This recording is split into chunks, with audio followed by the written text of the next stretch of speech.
Hi guys, it's Marissa Schultz here, author of The Rise High Investor and Passionate Property Investor, and I want nothing more than for you to achieve your property investment goals. So I bring you these videos each week with the hope that they help you on your property investment journey. So today I'm going to be covering the question, is it a good idea to buy an investment property with a friend? My opinion on this is it does have its pros and cons, and on the plus side, it may enable you to get into the property market sooner than what you would if you were doing it on your own. But, and this is a very, very big but, there are a lot of reasons why you should be very cautious about entering into an arrangement like this. Firstly, it's harder to access equity growth in the future. So if you own the property with a friend or a family member, it is harder for you to access the equity growth from that property, because if you wanted to do an equity release to then fund a purchase of another property, you would need to get them to guarantee the loan, and that can be a bit messy and they may not want to do that. So that can be a bit more tricky. So that's one reason why you may want to avoid buying a property with a friend or family member. Secondly, buying a property with a friend will negatively impact on your personal borrowing capacity.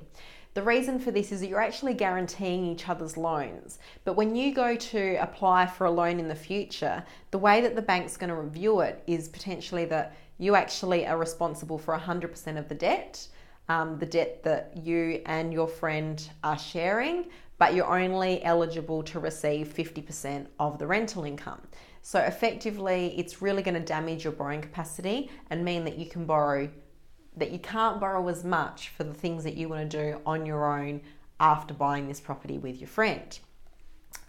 The other big thing that I see often is that friendships and relationships change, okay, especially when money is involved. And even if you have the best of intentions initially, your long-term goals are likely to end up being different to their long-term goals in the future.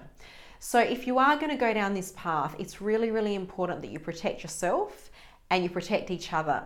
And the things that I recommend that you do is, have really serious discussions with your friend about how the relationship's going to work, what is the plan for the asset that you're buying, and how are you going to deal with a disagreement if it arises, which it's likely to, and make sure that every little element of your agreement is documented and signed by both parties. You need to treat it really seriously if you're buying a property with a friend.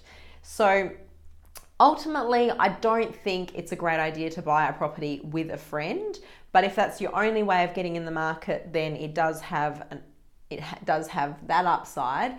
But I would recommend to proceed with caution, and better yet, I would buy something cheaper that you can afford to buy on your own. Thanks for tuning in today. That's all I've got time for, but I hope you've enjoyed the session, and I am happy to answer any questions, comments, thoughts. You can send them to me at propertyinvestor@risehigh.com.au. That comes to my personal inbox.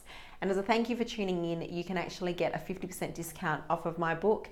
And all you need to do is hop onto the website risehighinvestor.com.au and enter the code word video to get your discount, which brings the book down to $14.95.